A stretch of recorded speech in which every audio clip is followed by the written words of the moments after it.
Thank you for joining us here on Great But Not Old, the Imprints of Wisdom.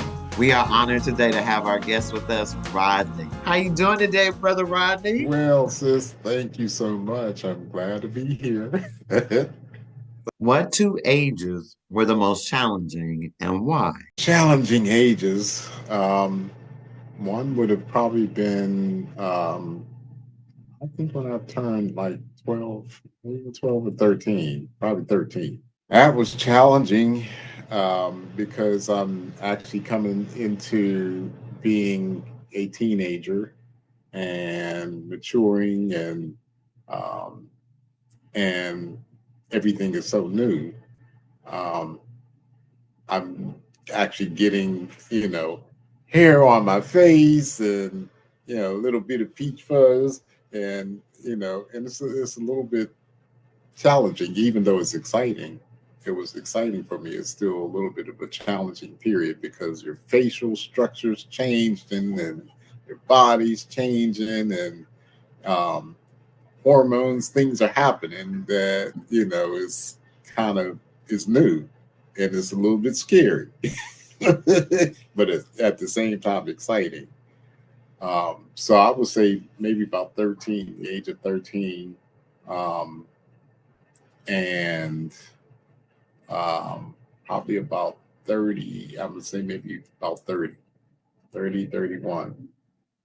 And that's because at the point of having some experiences in life, you still aren't at that age. I was still wasn't exactly sure that I was meeting the goals that I needed to have met by that point, and what the outcome of my life in the future of my life was going to be. I was still uncertain exactly what kind of career I really wanted to be in. I had tried quite a few career choices, and they didn't work. So you're still in the navigation period at that point, and that was quite a bit quite a bit scary at that point. How do you take care of you when all of the external pressures out there in this big, vast world are going on? I take care of me by staying grounded. You know, a lot of times when the world is on, well, let me say this about me. I am, I kind of dance to my own tune. um, a lot of times, I've been kind of a loner much of my life, and when other folks were doing a lot of things that to follow, so to speak, the status quo, I was on a whole nother song, and that keeps me from following, into the footsteps of, you got to keep appeasing folks and keep doing this in order to stay grounded. But that kept me grounded because now I can sort of navigate exactly kind of which direction I want to go and stay focused. So yeah, yeah. What would you recommend or suggest that young men and young women can stay away from? The toxic folks. Sometimes that's hard for young folks because they still are in the experience life stage, and learning and growing um, is a lot of things are attractive. A lot of things that they should not be um, gravitating to are attractive. So yeah, I wouldn't say toxic folks. And again, sometimes that's hard for these young folks to navigate who the toxic folks are when they're still learning and growing.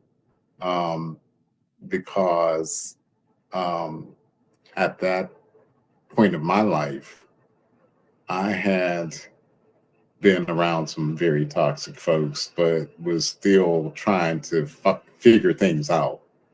Um, and before I could realize that they were toxic, to me, I was already in some stuff with them.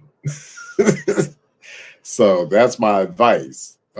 If you can sort of navigate, um, at that point of their lives, they should know somewhat, right from wrong, and they should know, that hey, um, if I gravitate towards this person who is doing these things that is not really approving of what I want to see myself in, then I need to stay away or I need to go in this direction.